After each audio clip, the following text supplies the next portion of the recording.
Still, my name is Ildephonse SINDAYIGAYA from Doctoral School of University of Burundi, and we are here to continue the lesson about children's rights.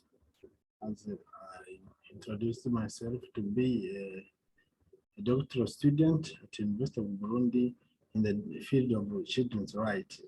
Here now, we are to start to go on with a lesson about children's life. Right, and here we are to analyze the content of the Roman proverb. Normally, as you see here, it is displayed infans conceptus pronato habetur coties de commodis eius agitur. Normally, this proverb is commonly used in the property domain, whereas when a father passed away, mean their inheritance children have to possess the things the bereaved father had before when he was alive. And then it comes to pass that at a certain time, children who already grown up are inheriting. And that is still somebody in the womb of the mother. And then it is here a question to know what is the issue. And then this concept, this proverb is commonly used to say that a child inside the womb of the mother has also to inherit in the same way their elders are inheriting. This concept, this proverb can here be enlarged, can be extended to other domains. Let's see the content of the African Charter on the right of welfare of the child, what it tells about children, why they're still in the womb of their mothers. You see, the African Charter on the right, the welfare of the child, you see, African Charter on the right and welfare of the child, the Article 30, it deals with the case of mothers when mothers are imprisoned. You see, it is here, children of imprisoned mother. It is still here in the introduction of this article. You see, states parties to the present charter shall undertake to provide special treatment to expectant mothers. Still here, we can even here put a full stop. And here we go. To ensure that non-custodial sentence would be always be the first considered when sentencing such matter. To establish and promote measures alternative to institutional confidential to the treatment of such mothers and so on. You see, when a mother is pregnant, when a mother is expected, it means she is pregnant. She's preparing to bring forth a child.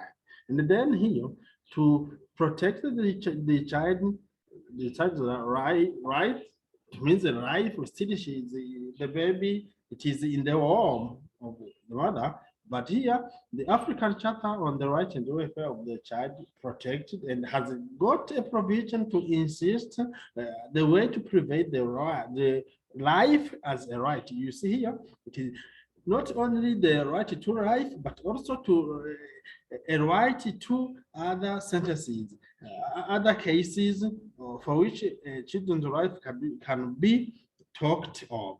And also here, many provisions are here talked in the case of Africa to deal with a child who is still inside the womb of the mother. Then the baby inside the womb of the mother still is a child and has to be protected. This content is here to be analyzed in the way to know, the first lesson I told you, a child is a human being under 18.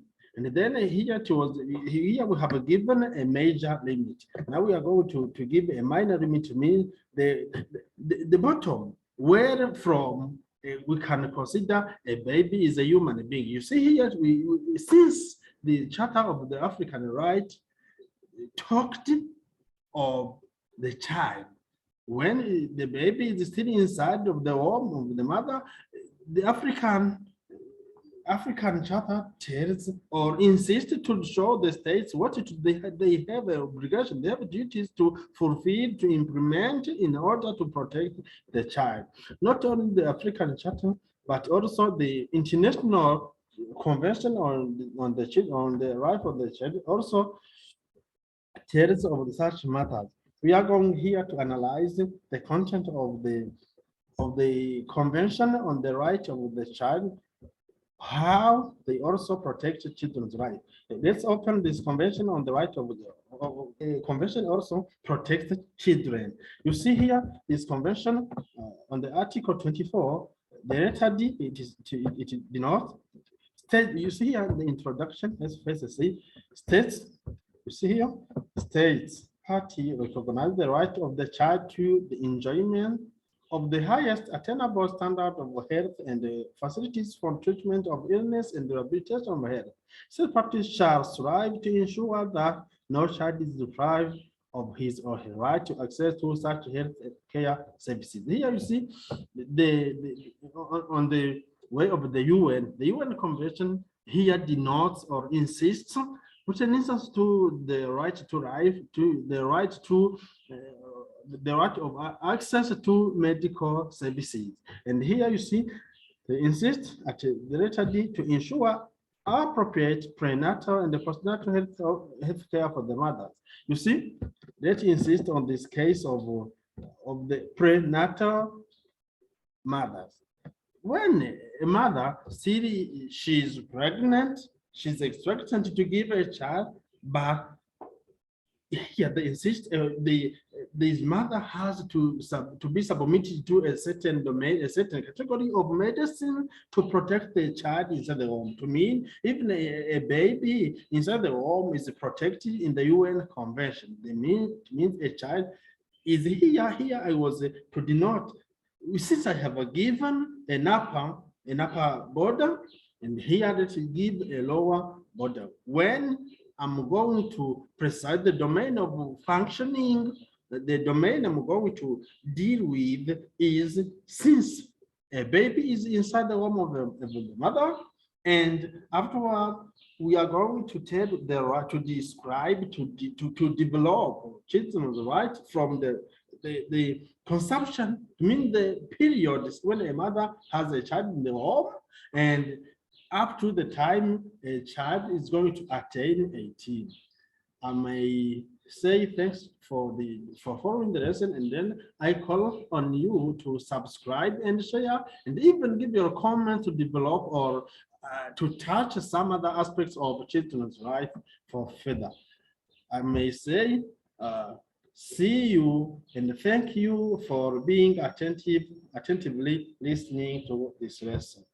I was Ildephonse SINDAYIGAYA, your student at the University of Burundi in doctoral school and the domain of children's rights. Thank you.